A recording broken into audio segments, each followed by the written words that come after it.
Welcome to the Football Show on PLZ Soccer's YouTube channel. I'm Peter Martin.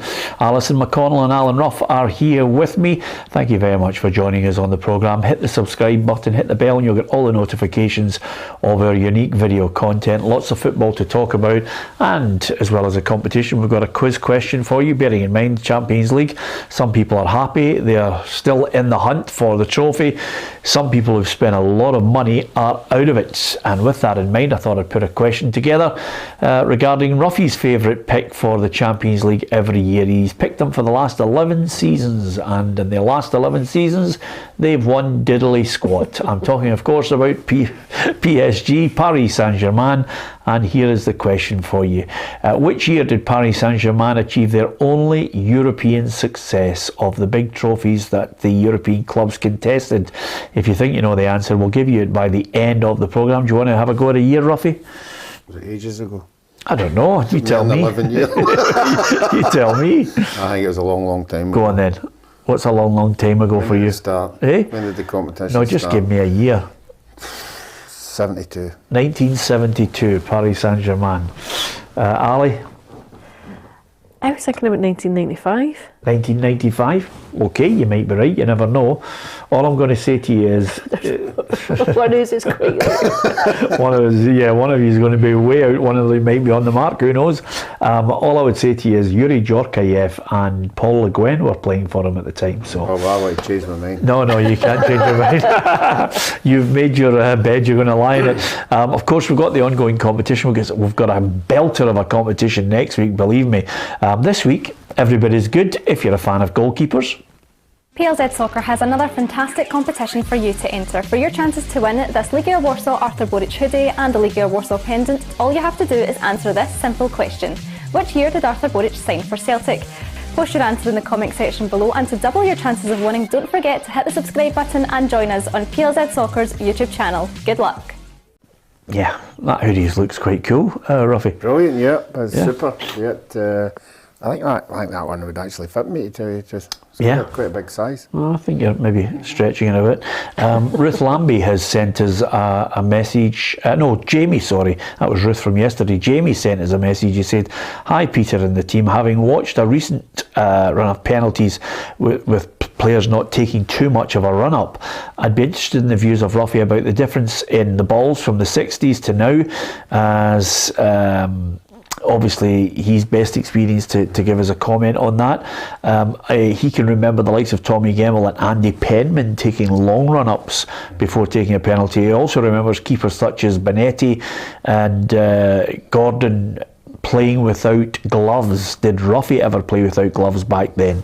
That's from Jamie in sunny Thailand. Yeah, I started my career when I was 68, and I don't think I started wearing gloves till 76. Yeah? So it's quite a long time, and I think I've told you this before.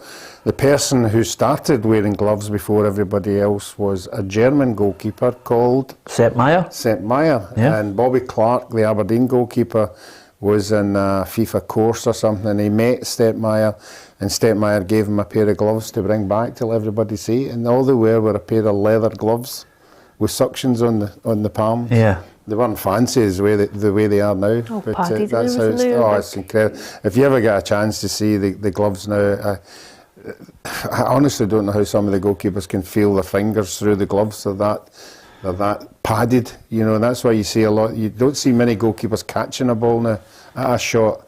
It's mostly getting the ball out of the territory, getting out of the road, and the padding goes right up your wrist so you can get the extra thing. So yeah, it was, but as far as the balls are concerned, the balls have moved on dramatically. I saw one of the modern balls the other day there, and they're so light, and it must be really difficult. That's why you see the balls sort of if somebody hits the ball a certain way, like Ronaldo and them can hit it a certain way, they clip the ball and it moves in the air, and that's why a lot of them get caught out. But we get caught out in Argentina with a tango ball. Yeah, the tango was a particular swerver.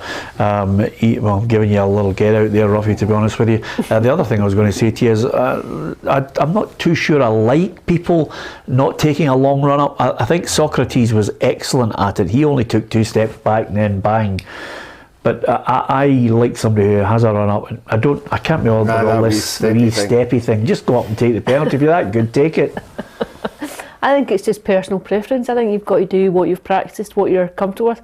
Mark O'Hara had a really short run up on. Yeah, it was like 2 steps. Two That was steps. just 2 steps, but he knew exactly where he was putting it right into the corner. Joe Hart guessed the right way, and he obviously had enough power on it to get in. I think you've just got to go. I think you don't try anything new in that situation. I think you've got to go with what you know and what you're comfortable with, what you've practiced. And if that's what you're comfortable with, you know you're getting enough power on it, then I think that's probably more important than whatever it is that you're doing. Yeah, I think Tommy Gemmell's attitude was, I'll hit it hard. Bobby Charlton the same, I'll hit it hard. If you get in the way of it, you can get in the net too. I think one of the hardest was Peter Lorimer.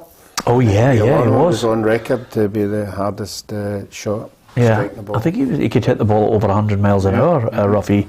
He had a really good shot. Sadly, I don't think Peter Lorimer's with us anymore. I think he sadly passed away. He's a great player for Leeds United and Scotland. And also, I like Jonathan's point here. He says, Tam McManus should be hiding away today after his prediction yesterday that Hibs could get a result. Well, that brings us nicely to the results from last night. Here's the quick rundown. Celtic 3, Hearts 1, Hibs 1, Rangers 4, Livingston 1, Dundee United 1. So that's the full-time scores from last night. We had reporters out at all those games. If you follow our social media channels, you can get a constant update right across them all, and of course on our YouTube channel too. So Hibs, Rangers, I didn't see it coming at 4-1. I certainly thought Rangers would win it. I had 2-1. Ruffy, what did you have? I had 2-0 Rangers. I thought Hibs were on a good run, but as I said in the show the other day, they were beating teams that they should have beat. They hadn't come up with one of the good sides, and they come up against one last night, and we saw what Rangers did to Hearts when we all thought Hearts were on a right good run. Yeah. They just demolished them, and they did the same last night. But I thought the Hibs defending was really, really poor. Some of the judgment making at the back, there didn't seem to be somebody really organising the back four. They seemed to be all over the place. And let's not take anything away for Rangers. I thought Rangers were very, very good. I thought some of their goals, not all the goals, but they were well worked. Yeah, well, it started off with an emotional version of Sunshine and Leith as a tribute to Ron Gordon, which is nice. I think everybody, actually, the football community appreciated that he was a football man and had Hibs interests at heart. Yeah, and I think it's probably important to his family and people that are left. I think it's a nice tribute. I think it was an emotional tribute, and I think it was very fitting. It's just a shame. I'm sure that they would have liked to have given him a result to go along with it. I think they'll be disappointed at the performance and at the final outcome, because I think it could have been even more comprehensive than what it was. Yeah, Rangers scored, got the equaliser through James Tavernier. It's getting quite funny now, because in press boxes, when you're obviously looking and listening to the scores from everywhere, and one person said, it's Hibs 1, Rangers 1. They said, who scored the penalty? We meant Tavernier. But the facts of the matter are, for a lot of Celtic and Rangers fans, when you look at these games, they're on the attack all the time. They're going to get that situation where they're in the box on many an occasion, and when Tavernier's got there at the spot kick, he's really good at it. He's really confident at putting it high into the corners. His record is exceptional. You see how many penalties he's actually scored. Was it 52, 51 or 52? He's scored now for Rangers. He's probably taken about 60 odd, because he's missed a few. It is an exceptional amount. I think I thought it was a penalty last night. I haven't seen it back. I don't think Hibs would have any complaints about it. I thought it was a penalty. I thought Rangers were up for it. I had thought, I had predicted a draw. I thought Hibs might have offered a bit more in the game. Yeah. I think do you want to get into that cupboard over there, Ali? I mean, honestly, have a word with yourself. I think Easter Road may explain the table.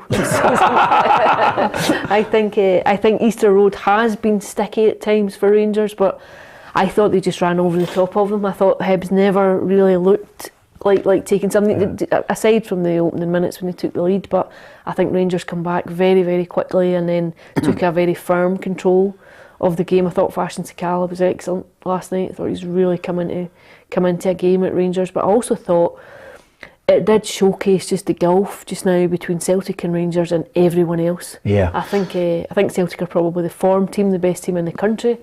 I think they are a better team than Rangers, but they're so such a gulf between them and everyone else. The widest it's been, I think, for a good long time. Yeah, it's interesting you saying that when you consider some of the teams that the two of them have assembled over the years.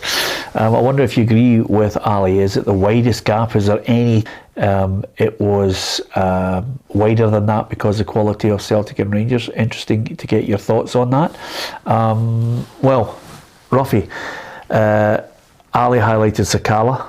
Also, I thought Cholak gets his couple of goals, and Kent looked as if he was in the mood as well. I think if you've got 3 or 4 of them all in the mood like that, you know you're in for a tough night.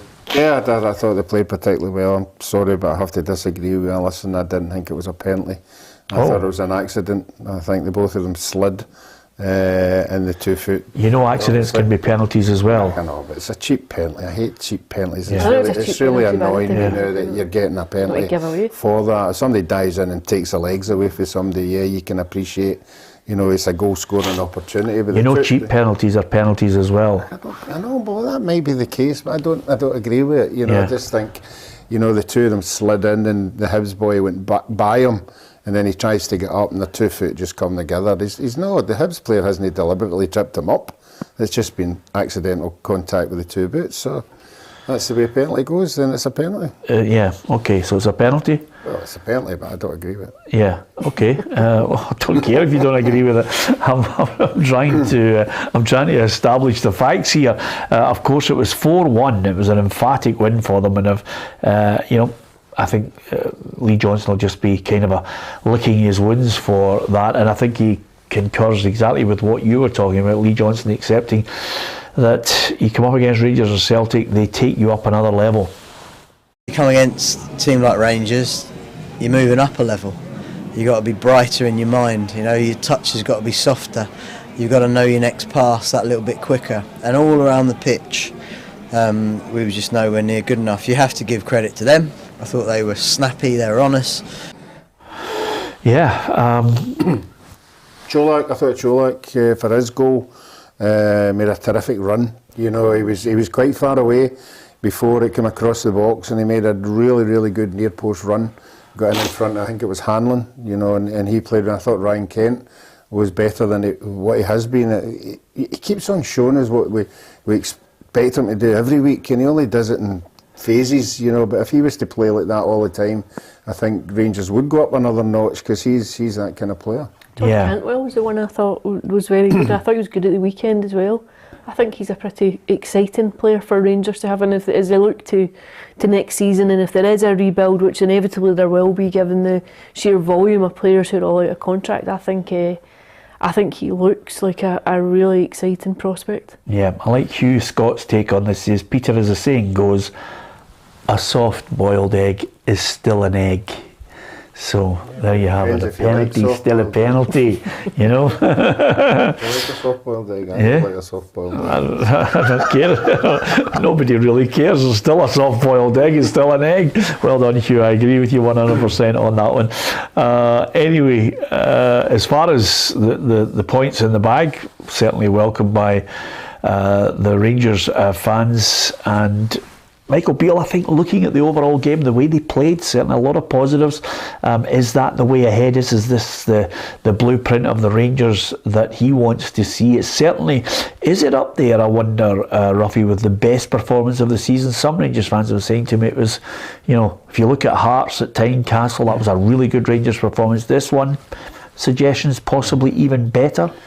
No, I thought the Hearts one. I thought Hearts were flying at that particular time when Rangers got them. As I said earlier there, I'm not convinced with the run that Hibs are on. It's great they're winning games and where they are, but I thought Hearts are a better side. And I thought on that night, I think a lot of people thought on that night that Rangers were going to come amiss, maybe get out of there with a draw. But they certainly just dismantled Hearts very, very easily. And no, for me, the Hearts game was the better. You agree with that? Yeah, I think Hearts probably, for similar reasons. I just thought that they came just flying out the traps that night at Tynecastle last month.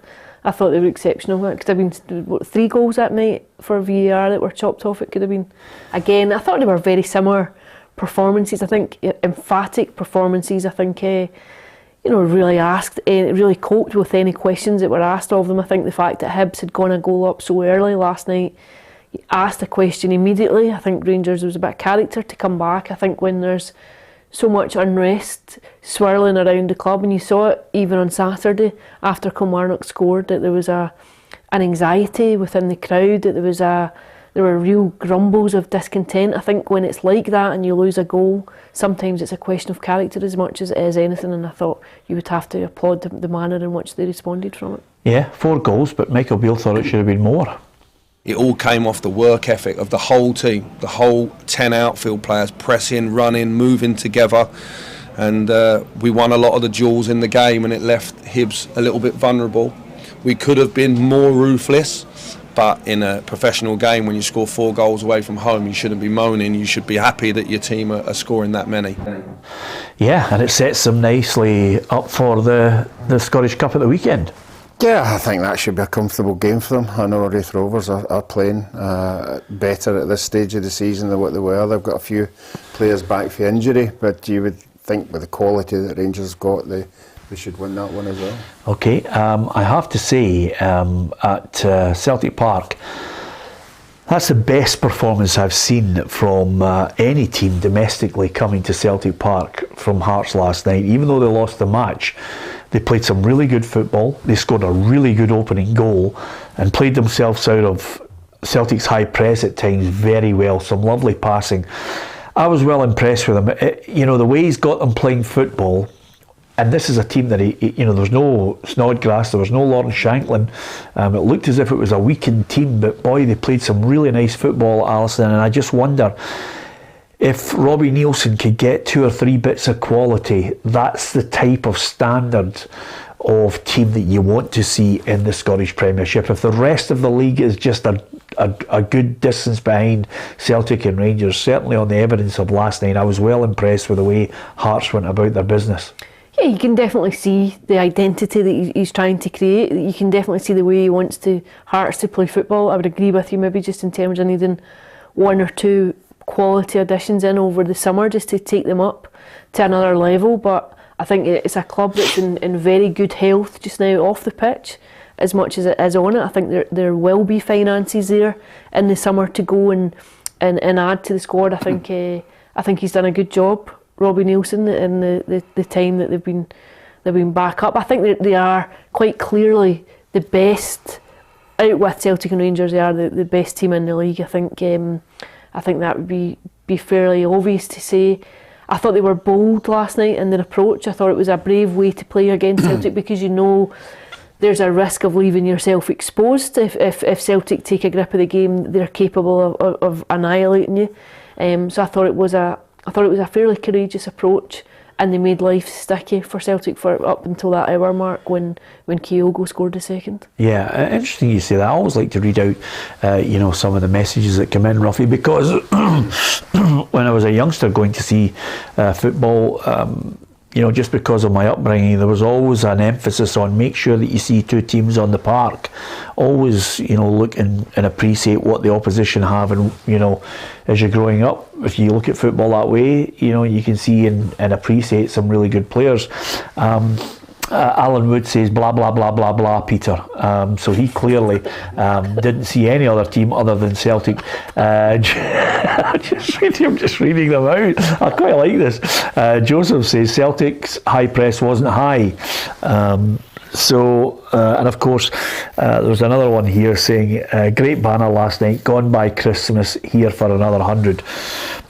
I mean, there's a hell of a lot of rewriting of history here. We were looking at it today, some of the journals of some very heavy pro-Celtic podcasts at the time when Ange Postecoglou came in, questioning whether this guy that was very much unknown, and I don't think the mainstream media were hell-bent on hammering Ange Postecoglou at the time.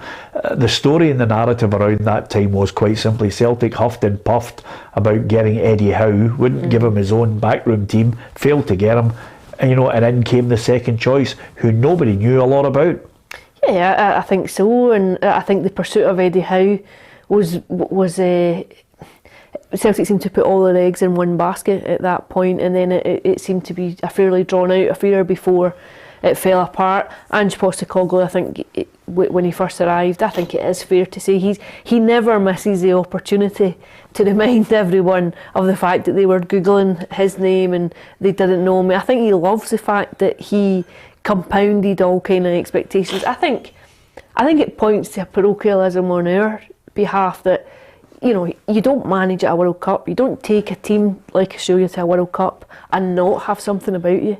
I think the fact that he wasn't a household name here is perhaps says more about us and the fact that we tend to look inward all the time, than that the rest of the world maybe goes about their business without us paying too much attention.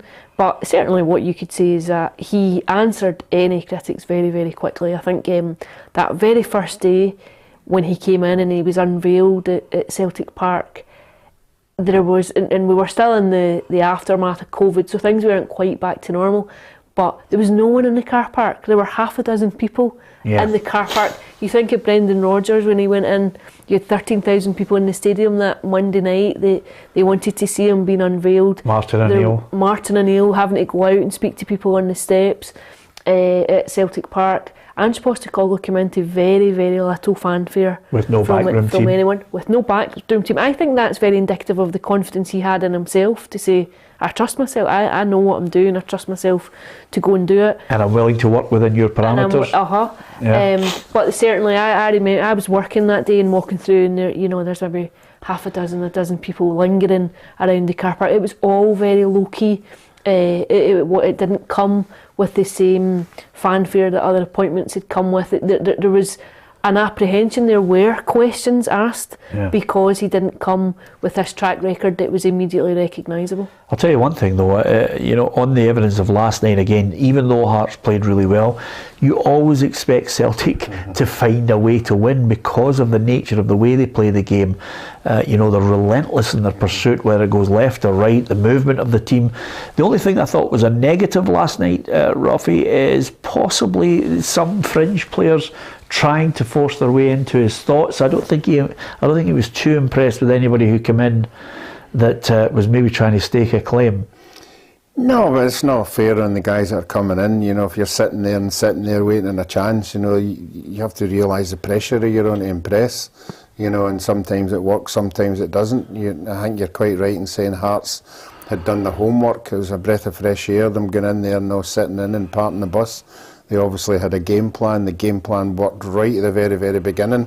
They saw that the two Celtic fullbacks push up to the halfway line. If you get possession of the ball, just hit it into that space. Yeah. And that's what they did. They hit it into the space. And Cameron Vickers didn't know whether to go to the boy or stay in or whatever. And it was a quality ball in. And they got their just rewards. But as you just said there with Celtic, if they don't get you at the beginning of the game, they'll get you at the end. You know, that's the way they play. You know, they either go for it right away or they just keep churning it out and biding their time. And you have to say the two goals in the second half are sheer quality. Yeah.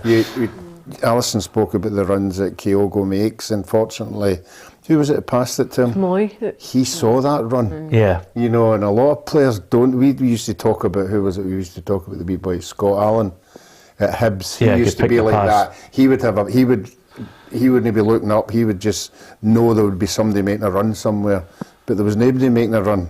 You know, so he was looking up and going, "Why he's not thinking?" But they're all at Celtic now. They're all on the same wavelength. Like Moy played that pass because he knew that Kyogo was going to make that run, and it was a perfect pass in there for him to finish. And the third goal, was just sheer class. Yeah. Well, I think Ange Postecoglou well happy with the work rate. That's the mentality we need to show, that even maybe when things aren't going fantastically well for us, we still work hard. And, you know, Jota, even though he's a winger, or all our attacking players know that, you know, part of their role is to work hard in the defensive sense, and he wins the ball back, and he wins the ball back in an area where we can threaten, and he's got the composure to pick the right pass. And as you said, then Aaron and sort of Kyogo do the rest. But I think that's where the strong mentality comes in, that the lads, you know, just because maybe we're not as fluent as we have been, they don't stop running, they don't stop working hard, they don't stop doing the right things, and they get their rewards. Yeah, and I think he wanted more service to Kyogo, because he feels as if get more service to him will score more goals. My God, I wonder how many he would score, because he got 25 right now. I think he's had an exceptional season, but I think if you watch games, if you see him play within a game, there are always a couple of runs that people don't pick out. There's always a few where he just seems to hang on the shoulder. He just seems to drift into pockets of space, to exploit space when it looks as though there's none there. I think he's a very intelligent footballer. I think he think you can see that he's thinking about his movement all the time. And I think some of that might just be the longer that you play with him, the more you get to know him. You know, the more you get to read it, you get to understand it, and you develop an understanding of where he likes the ball and how he likes to receive it. But I think, there's at a minimum you're looking at 30 goals this season. Yeah, and one other player that every time he comes on or any time he's on the park, Ruffy, I think if they unleash him and he gets a regular run on the side, I think Haksabanovic has got a real chance, because he's got a trick. He can come off the wing, cuts inside, he can cross on either foot. But last night he came in from the left hand side and you could see right away what he was thinking. Top corner, brilliant goal. Yeah, and he's one of the ones that we always talk about when given a chance. He never lets you down. You know, he comes up with something special, and he's another one that's got tremendous amount of pace and ability, you know, and I can't see him sitting on the bench, you know, for a long, long time. I think, like you, given a run, but I don't know where he would get that run. You know, I don't know where you play him. You know, he's not a wide person, you know, he's not a Kyogo, he's not a big centre forward, he's just a player that plays round about the 18-yard box, but certainly if he keeps coming up with the quality, why not? Yeah, I think if there's an award for Manager of the Year in a press conference, then Robbie Neilson has to win it, because he really is. He's up there, for great one-liners. I mean, I just absolutely love him coming in.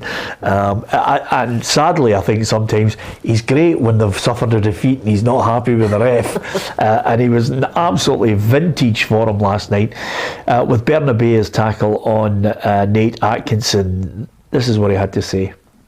But usually come to Parkhead and you had decapitation before you got a red card against you, so it wasn't to be the day. It was nearly a leg off, but if the head came off I might have got it. There was a really bad tackle and the referee never booked him, and then it went to VAR. So, you know, for me, if it goes like it's happened, I'm sure Aaron will be really disappointed when he looks at it, because it's no really his fault as well. Yes, my opinion's got to at least book him, but you've got to think that VAR's got to be going, right, Aaron, go and have a look at that and see what you think, and it might have been different. It's a great line. I mean, it was funny when he said it. I mean, if he doesn't like a ref, he tells you. If he feels as if he's let himself down. But the cold light of day, I think Robbie's havering. I mean, it wasn't that bad a tackle. Everybody in the press box looking, going, you know. It was a booking. Yeah. Was it a red card? No, I thought it was a booking. Did you think it was a red card? I didn't think it was a red, but I thought it was a booking. Accidental. Yeah. I think was it a soft egg or just an egg? No. I'm just checking. No, it was the boy was on the ground, he stuck his foot out to try and get the ball, and unfortunately it did hit the ankle. Yeah. And if you froze it, it looked horrendous. But I don't think it was. I think it was accidental. I really do. It wasn't a lunge for distance. Yellow. He was on the go. A yellow, definitely a yellow. I thought it was a booking. I did think it was a booking. Yeah. I didn't know, but I'm saying he was talking about it as if it's got to be a red here, you know. And I didn't see that. And a lot of the guys we were talking about were thinking, is that a red, you know? But he came in really forthright in his condemnation of the referee, Alan Muir, to have a look at it. And of course, I think Robbie's real strong point on this was, okay, you know, if it's one of those ones that's open to debate, then at least go and look to the VAR. He was hoping that suddenly the VAR team would say, listen, have a look at it, make your call. But he says not to even go to the VAR. I think that really peeved him, you know. I think that's one of the bugbearers of everyone with VAR, is the inconsistency in how it's used and applied. Yeah, can I tell you something? And this is the one point that on continually at games now that I think is the thing that's ruining the game, and it is quite simply that VAR is turning Scottish football into, and many other countries as well who are coming to terms with this and finding it very difficult, turning it into American football, Ruffy, because quite simply it's too long, it's stopping the flow of the game, it's even hampering people celebrating a goal. Josh Ginnelly puts the ball in the net. We have to wait a good couple of minutes before eventually say it's a goal. Celtic's equaliser, again, Ralston, fantastic ball, Kyogo right across, boom, in the back of the net, everybody's waiting. Haksabanovic puts the ball in the top corner and they're checking a possible offside. And you're thinking, the whole game's, the way it was, the way it's been put together, it's gone. You don't know whether they're celebrating a goal or not. Some fans are looking and going, well, I'll hang on here. It'd be interesting to get a referee's view on it, because they're the ones that are caught in the middle now. They're the ones that are, and Ali's just made a point there, we want the referees to make the decision. And if they don't make the decision and it goes to VAR, they're saying, well, why did you not make that decision? Why is that guy telling you to go to VAR? So they're the ones that are caught in between. So you would like to think if the referee makes a decision off his own bat, he gets it right. But sometimes they're not right, but it's the VAR people that are, for me, are making it a bit more confusing. I mean, I'd love to know when they're sitting up there what they see that the referee doesn't see or we don't see. If it's the rules of the game, and it is fair enough, but I think it has to be more seamless. I think its participation in the game has to be better. It has to be more fluent. At the minute, it takes too long for a decision to make. It has to get faster. It has to be quicker. Technology has to be quicker. The communication has to be quicker. I don't think the technology has to be quicker, Ali. I think the actual use of the technology has to be quicker, which is quite simply VAR referee, have a look at it on your second monitor, make a call and get on with the game. You've got another set of eyes who's getting another angle to look at it. Yeah. So look at the angle, and if you think yes or no, bang, make the call. Let's get the game moving. If it's an offside, sometimes now I think linesmen are just thinking, well, we'll just put it up even if it's wrong. We'll let somebody else make the decision. Yeah. I think there's a cop-out here at times. Well, that must have happened with the Maeda one. Maeda was nowhere near being offside. But the linesman must have been in line with it. What did he do? He never put his flag up or anything. No, but there was still a check on it as well. He's there, right, running the line. There was a suggestion that Kyogo might have been offside on it, but he was clearly on. I think Halliday was the man playing him on. But it's not just about what happens in Celtic Rangers games that are any less, for clubs out with them. To actually complain about it, because David Martindale complained, Livingston won, Dundee United won, Dundee's DeLucas and Anya, they were both shown yellow cards for challenges that the Livingston boss David Martindale thought the referee should have had a look at it. Astounded that both came out yellow cards and the referee wasn't asked to go and look at the monitor. I don't mind, I'm not saying this out of being bitter, I had Pittman and Holt sent off. And I honestly didn't think they were red cards. I appealed them. And I lost the appeal and I'll take it in the chin. And then tonight, the referee's not been asked to go and look at the monitor, which is a disappointing aspect. We've got VAR, we need to use the technology better. By all means, if you're going to bring it in, use the technology, use it quickly and make that call. I think this is why everyone has been so frustrated. It's the sheer inconsistency in decisions as well. Like, certain things that are checked in some games aren't then checked in different games. Similar scenarios are played out and have a different outcome, aren't being checked. It's that consistency. It's a consistency, but also I would definitely take the point of decisions taking too long. In the last 4 months since we've covered games, since VAR was introduced, you've been at games sometimes where you've been 4 or 5 minutes to deliberate over one call, to make a decision over one aspect of the game. I think it has to get faster.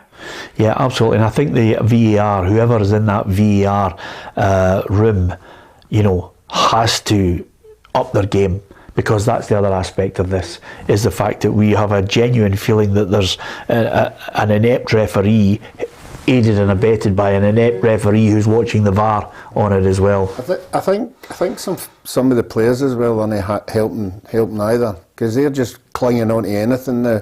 If they think there's an offside, they're running up to the referee going, you need to have a look at that, you need to have a look at that. And I saw it again last night with the Livingston game. When Dundee United scored, all the Livingston players put their hands up for offside. The boy wasn't anywhere near being offside. It was just a hopeful, was there a borderline there? Going to go and have a look at that. So the referee's also got that biting in his ear as well. Yeah, with all due respect, I don't mind that. Just make the call. Arsenal had that down to a T, Ruffy. They used to have a back four that just automatically went, right, he's offside. But if David Martindale was unhappy, and remember, by the way, this was a Livingston side that took the leads. Again, it looked as if Dundee United were ready for another defeat, but this time around they managed to get back into the game, and Jim Goodwin reckons that's a sign that they're up for the battle.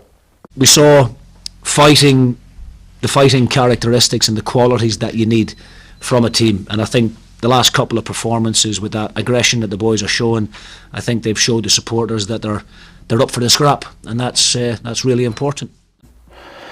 Okay, I'm just looking at this whole table, to be honest with you, and I'm just wondering, it's getting tight down there. There's only 3 points in it at the bottom end of it.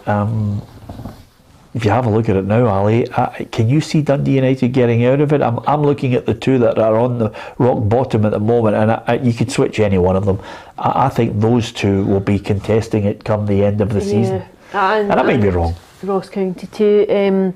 I saw a bit of Dundee United across the Christmas period and the first few weeks of the year, and I thought they looked like a team in real trouble. I've not seen them under Jim Goodwin yet. He's had a couple of games. I've not had a chance to properly see them, but I think they lack cohesion, they lack confidence, they lack a belief, they lack conviction in performances, and I think that's his first thing to try and get right, is to try and develop a bit of spirit. I think it maybe augurs well for them that they came back last night after going a goal down, that they didn't collapse, they stayed in it, they took something from the game. It could prove to be a pretty important point as the season goes on, but I think if they stay up, I think they'll stay up with the skin of their teeth. Yeah. Ruffy, to be fair, you've said Kilmarnock since the start. Yeah, I have. I'm not changing my mind either. But I think Dundee, that result last night, I know it was only a draw, but I bet you that Dundee United dressing room was bouncing. I know it's only a draw, but what's been happening, they will now believe that is the change, and I'm sure a lot of the teams above them would be hoping Dundee United weren't picking up any points, because the pressure's on them now. They have to deal with it, and you have to say, in a decent Dundee United side, they'll beat any of that five above them on their day. Yeah. So it's not an immediate worry. It's not like a panic station, but they really need to start winning. And as we say, draws, okay, give you a point, but 3 points take you out the drift, and that's what Motherwell have done. Yeah. So I don't know what the fixtures are coming up, if they're 2 games at home and 1 away or something like that before the split. But even when the split comes, if it's only like 2 points between them all, they're all in panic stations. Yeah, Ray Vaughan says if Killie go down, they should be made to install a grass park before being eligible for promotion again. I agree with you, Ray, 100%. I'm absolutely with you on that. I think that's something I'd love to see for both clubs. I think it's a nonsense that they're in the top flight with the artificial turf as well. Let's have a look at the predictor scores after last night's 3 games, because clearly, Ruffy, you've got to be happy. I thought you were miles ahead. You're not miles ahead at all. My God, you're only 9 points. You're 252. Tam McManus is 243. I'm 241. And then it's back to the people who are just taking part in the competition now. Alison's on 221. Tam Cowan's on 205. And Hugh McDonald on 197. I think you've got to be happy, Ali, with mid-table mediocrity. You're not going to be buying the meal, are you? I don't think I could ever be happy with mid-table mediocrity. Get used to it. But, how many years have you been here? 4. And you've won it once. You were unbearable. Yeah, that was my first season. That's true. Yeah, you got your trophy. Listen, there's a couple of games still to go yet. Just hold your horses. Hugh McDonald and Tam Cowan get a wee 15-pointer one week. Yeah. There is panic stations. Yeah, absolutely. Can I just say to you right now, if that happens and suddenly Ali hit the bottom, there would be a family meeting to say to Eva and the rest of the family, look, we're not doing the loft. It's just not happening this year. I'm sure I said over the summer that we should all be putting in a kitty every month, just to offset any panic stations at the end of the season. I think we should be looking at that. Is that what you said to everybody in your house? Yeah, absolutely. Ali, knowing how hard you work, I don't think you'll be toiling for paying the meal, by the way, to be honest with you. A grafter and a half. But nevertheless, you're in the mid-table. I think you're the Motherwell of this season's predictor. You've managed to get yourself... Better off. You think? No offence, And another thing about it as well, you can always tell when Ruffy thinks he's got something right, he just smiles as if he's, as if it was always from knowledge. Although when you listen to some, I don't read out half of them on here, Ruffy. The criticism. I think there's a few people just starting to turn when you open your gob. That's good. Yeah. There was one yesterday who said, I might as well tell you, just tell Ruffy to go home. Tell him to go home. He doesn't know what he's talking about. And I thought to myself, I've got to write back to him. You know what it's like, Ali? I can't resist. Every now and then I've got that feeling, and I just said, everybody's got an opinion. You can't please everybody, Ruffy, can you? No. And when you've got an opinion, that's when that's where it annoys everybody. You found opinions. Yes, absolutely. Anyway, I can't send you. I can't send you home. Scottish Cup fixtures this weekend. Really looking forward to it. Across 4 days, though, I'm not quite sure I'm looking forward to that. Friday, Inverness against Kilmarnock. Saturday, Hearts Celtic. Sunday, Rangers Wraith Rovers, and Monday it's Falkirk against Ayr United. So this is going to be Inverness Kilmarnock, no VAR in the game. Yeah, I think you have to have it at all games or at none. I don't think it's right that you only have it at selected ties. You either have it or you don't. Yeah, I agree with you. And listen, as far as Kilmarnock are concerned, and Derek McInnes is desperately hoping his side can get to the semi-final. He doesn't care how they do it. Got good players that can go and hurt them. Don't be nervous about the tie. Just go and deal with the game. And I feel as though there's been aspects of our performances in the last 2 or 3 games that I've been pleased with. Some that we haven't been so pleased with, but just bring a strong 90-minute or whatever it takes performance to get the job done. Yeah, I think Derek clearly hoping that they can get past Inverness, and again that good run in the Cup might just reflect performances in the league as well. It will. Any of the teams that get to a semi-final will kick-start their season. I don't know why you're saying that. How will it? You've tipped them to go down. Well, I think if they get to a semi-final, we'll give them belief that they can do that. But they have to be worried. They haven't won a game since when? Away from home. Yeah. So that's a worry. And I'm sure Derek will inwardly be saying it is a worry. Obviously they're not playing against a Premier team. They should go up there and put a good account of themselves. They'll be looking at the second half against Rangers, possibly not the first half. And Inverness have got their act together a wee bit. I think Billy's got some of his players back. So they're in a game. They'll be in a game, but they should win it.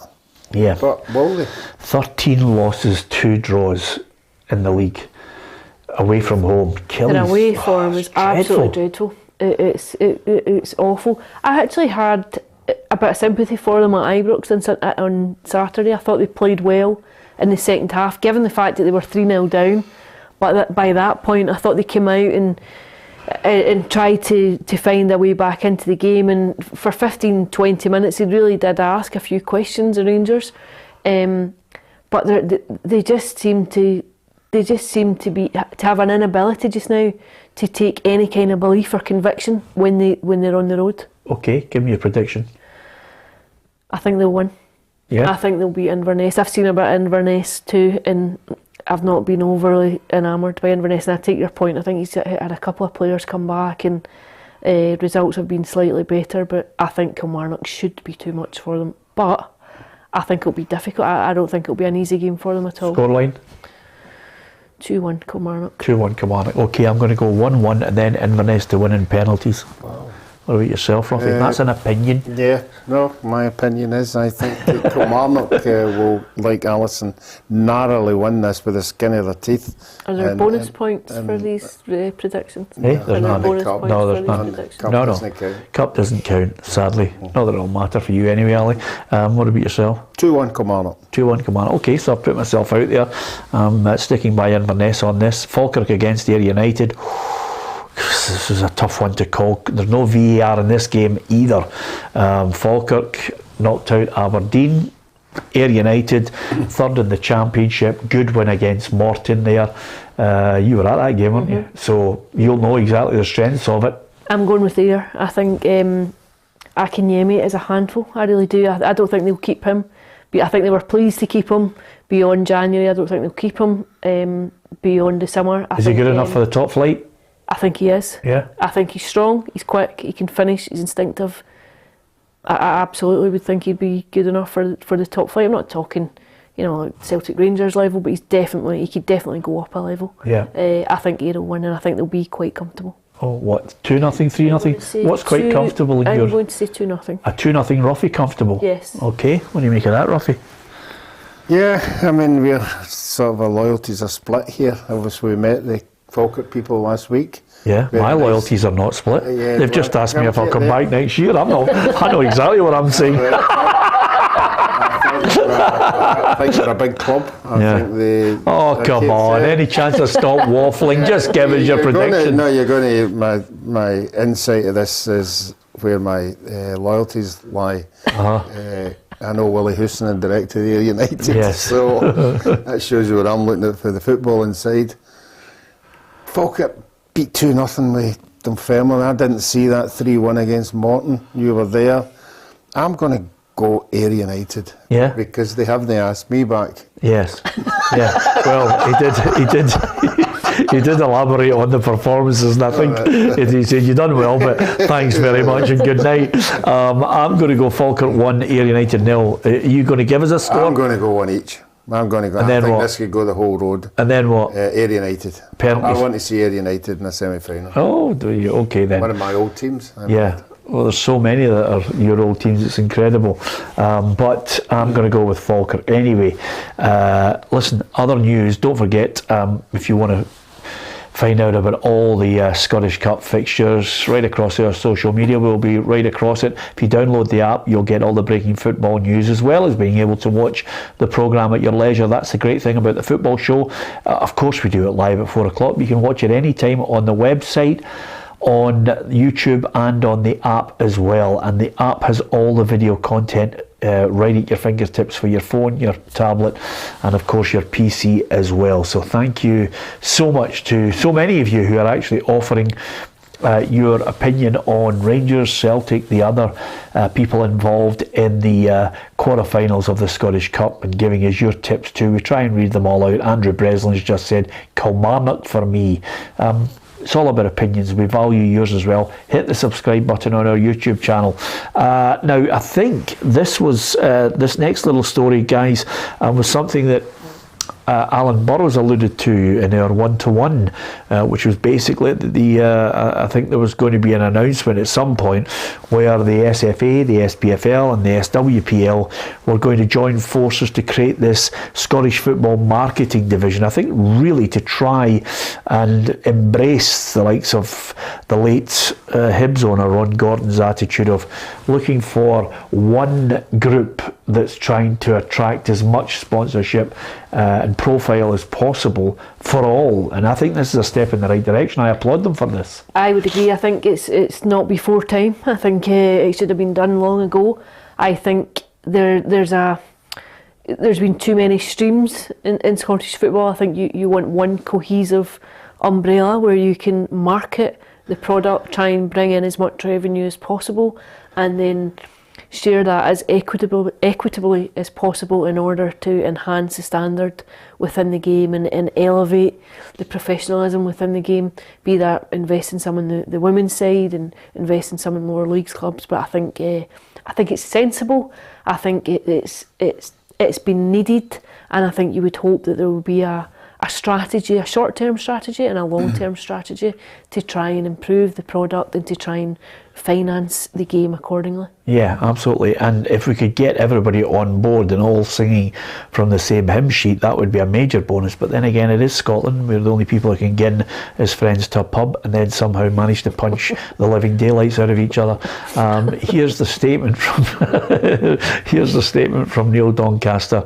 During the pandemic, the whole of Scottish football worked in unison, and the daily meetings of the Joint Response Group were vital in ensuring that the clubs emerged intact from the huge challenges posed by COVID.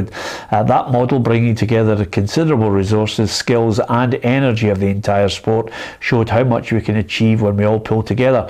The creation of Scottish football marketing gives the game a major strategic advantage in developing new and attractive commercial propositions, which will in turn further increase revenues for the benefit of fans and clubs alike.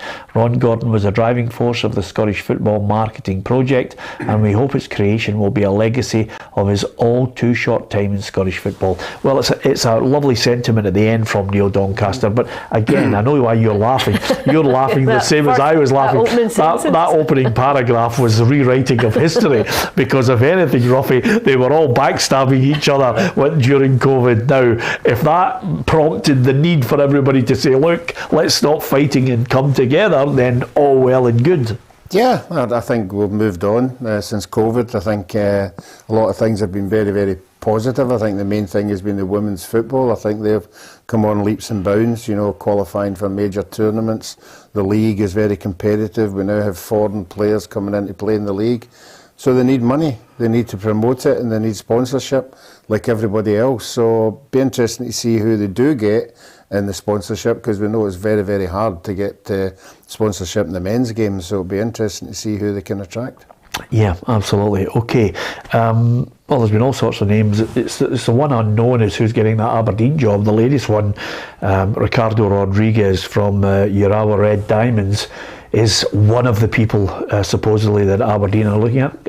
It's interesting to see where they're going to go with this one when they eventually decide who are the contenders and who's going to get it. I think it was important for them to take their time. I think they can ill afford to rush into another appointment and get it wrong on the back of Stephen Glass and Jim Goodwin. I think it needs to be a steady appointment that's going to move the club to where they want to be and take them in the right direction. I think Barry Robson will feel as though he's still in with a decent shout. I think he would fancy it, and I think there has been a difference in performances.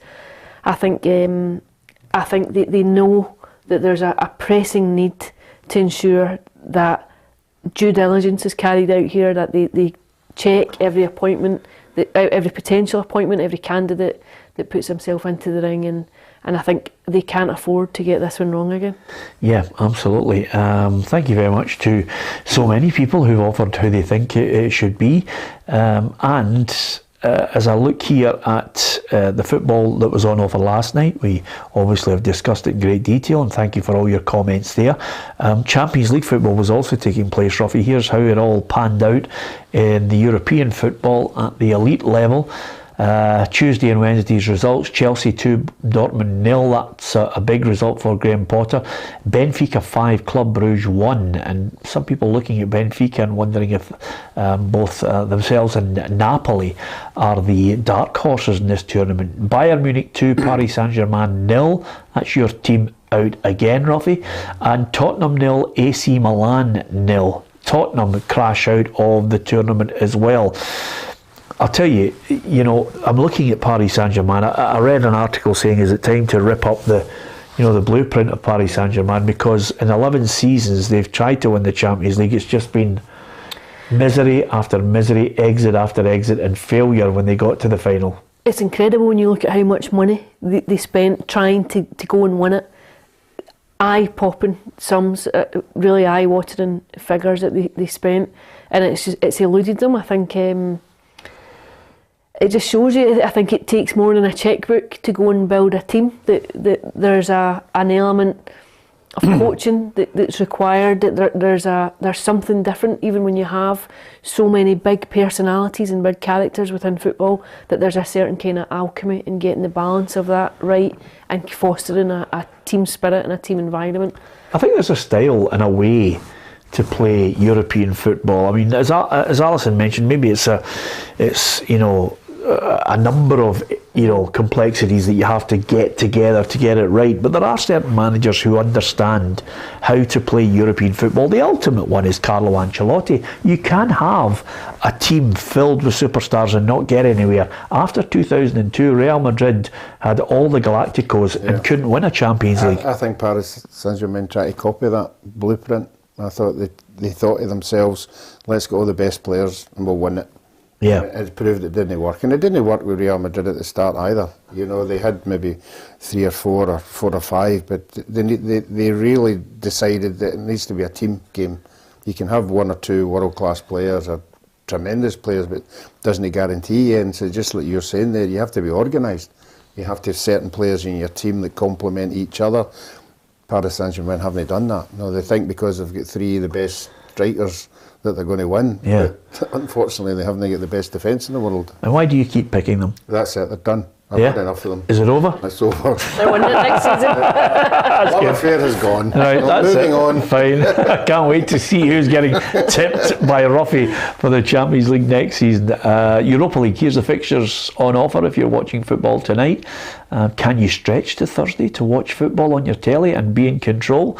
I wonder. It's Sporting Lisbon against Arsenal, Union Berlin against USG, AS Roma against Real Sociedad, Bayer Leverkusen, Ferencvaros, Juventus, Freiburg, Manchester United against Real Betis, Seville against Fenerbahce, Shakhtar Donetsk against Feyenoord. So Manchester United, well, coming off the back of that 7-0 hammering, a lot of criticism for their captain Bruno Fernandes throwing his arms up in the air, complaining, moaning, but Ten Hag's sticking by him as the captain.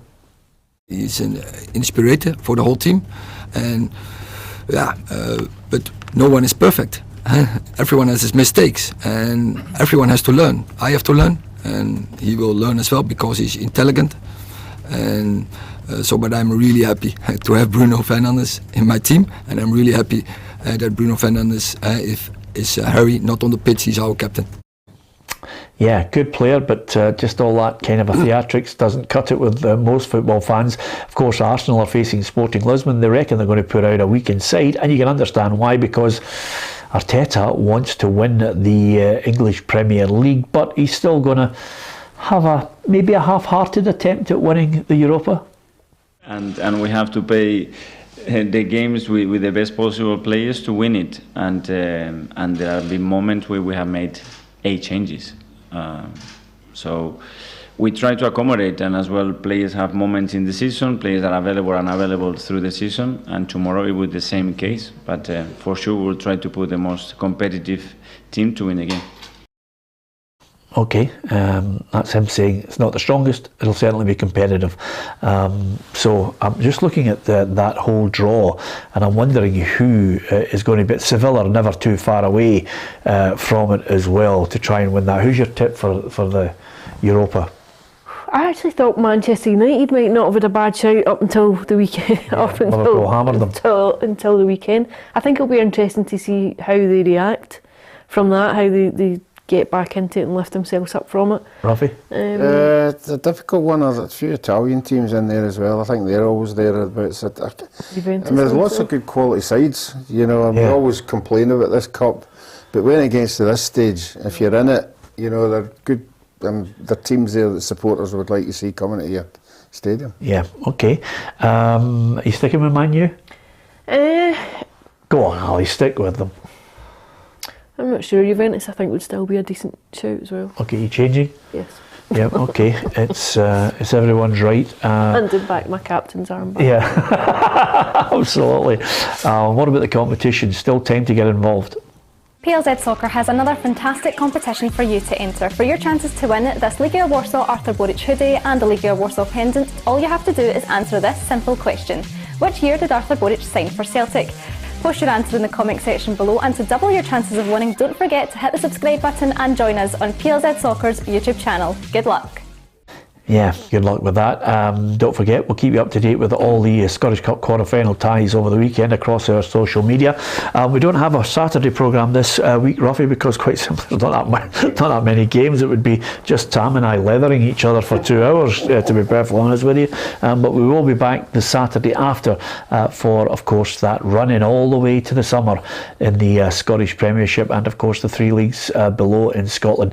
If you want the most comprehensive coverage of Scottish football, well, we're on 7 days a week with unique content and breaking news stories. All you have to do is follow us on our website, download the app, you'll get all the breaking football stories, and of course on our YouTube channel we've got programming that I think will keep you entertained. Not only the football show, preview shows, of course, with the Champions League, you name it, one-to-ones, dream teams, special games that we talk about. It's all on PLZ Soccer's YouTube channel, which I hope you do enjoy. The answer to the competition, the last time, in fact the only time, out with the Intertoto Cup, which doesn't really count, the only time that Paris Saint-Germain have won a major trophy was the Cup Winners' Cup in 1996. Oh, 1 year out, Ali, and you would have had it there. It was a good shout from you. Ruffy's 1972, just so wide of the mark. In fact, so wide of the mark that just go home, Ruffy, will you? Just go home. I think I was obviously thinking of Reims, who were a very good team away back in the 50s. And on that note, I know exactly. I know he's off his still mark. 20 years. Honestly, to the person who sent me an email saying just send Ruffy home, that's exactly what we are going to do today. From Ruffy, Alison, myself, Peter Martin, hit the subscribe button. Do join the football family. It's absolutely free to watch. Thanks for watching today.